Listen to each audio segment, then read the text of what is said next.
রাজধানীর মহাখালীতে সাততলা বস্তিতে আগুনে পুড়েছে শতাধিক ঘর। সেহরির আগ মুহূর্তে লাগা আগুন ১.৫ ঘন্টার চেষ্টায় নিয়ন্ত্রণে আনে ফায়ার সার্ভিসের ৮টি ইউনিট। সব হারিয়ে খোলা আকাশের নিচে ১০০-র বেশি পরিবার। উৎসবের খুশি হবে নগদে বেশি, কারণ ঘন্টায় ঘন্টায় আছে গিফট জেতার সুযোগ। আগুন কেড়ে নিল মাথা গোজার ঠাঁই, আর দিয়ে গেল সীমাহীন অনিশ্চয়তার দুশ্চিন্তা। সাততলা বস্তিতে রাতের আগুনে এই পরিবারটির মতো বহু পরিবার হয়েছে নিঃস্ব।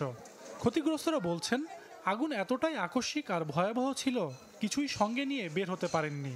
হঠাৎ করে এমনভাবে আগুন ছড়াই গেল গা, আমরা কোনো কিছু না, খালি বাচ্চা কাচ্চা, বউ, আমার এই যে যা পোশাক আছে, যা ঘুমাইয়াছিলাম, এটি লই মনে করুন দূরের উপরে ভাগছি।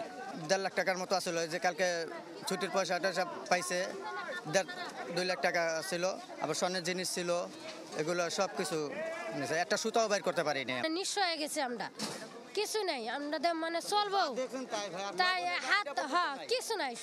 জীবনের প্রায় পুরোটাই হাড়ভাঙা খাটুনি খেটেছেন পেয়ারা বেগম। সন্তানরা উপার্জনক্ষম হওয়ার পর কিছুটা নির্ভর হয়ে তাদের সাথে থাকতেন বস্তি ঘরে, কিন্তু সেই ঘর, আসবাব, জমানো যৎসামান্য সম্পদ সব ছাই। কত সারা জীবন বইয়ে ঢাকা আর বাড়ি থাইকে যে মাল সাবানের জন্য জোগাড় করছি, পোলা মানে কামাই করে নিজকে জোগালি সব শেষ। সারা জীবন ঢাকার বাড়ি থাইকে সব কামাই করে। স্থানীয়রা বলছেন, ট্রান্সমিটার বিস্ফোরণের শর্ট সার্কিট থেকে আগুন লাগতে পারে।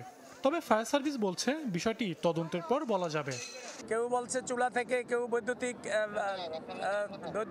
গোলযোগের কারণে, এই সমস্ত বলতেছে, বাট এই কারণ ক্ষয়ক্ষতি এগুলো আমাদের ওই তদন্ত কমিটি বলতে পারবে।